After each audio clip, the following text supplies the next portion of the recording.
A hazard is anything with the potential to cause harm. This could mean an injury, illness, or even damage to property. Think of it like this. A hazard is something that could go wrong and have bad consequences. Understanding hazards is the first step to staying safe. If we know what could hurt us, we can take steps to prevent accidents. Hazards come in many forms. Some are easy to see, like a slippery floor. Others, like a harmful gas, are invisible.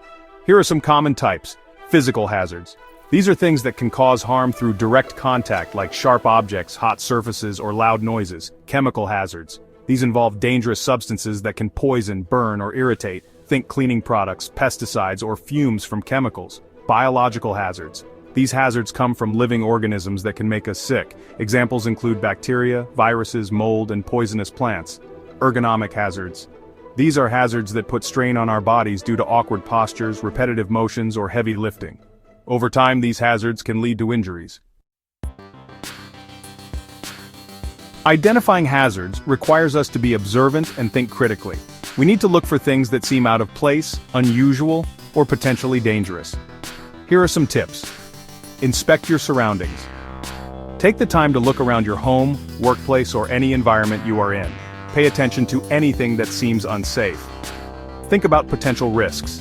Consider the activities you are involved in and what could go wrong. For example, if you are cooking, think about the risk of burns or fires. Ask questions.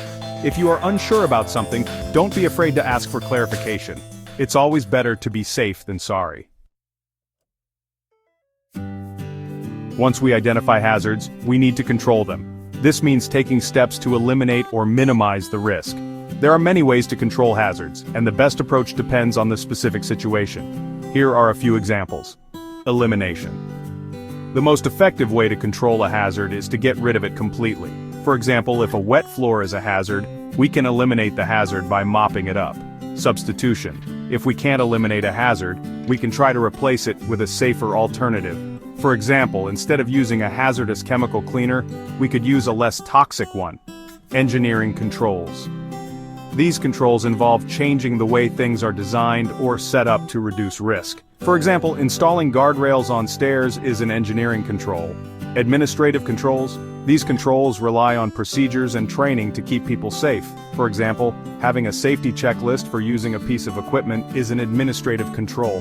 Personal protective equipment, PPE. PPE is the last line of defense and should be used in conjunction with other control methods.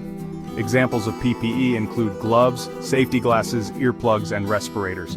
Remember, safety is everyone's responsibility. By understanding hazards and taking steps to control them, we can create a safer environment for ourselves and those around us.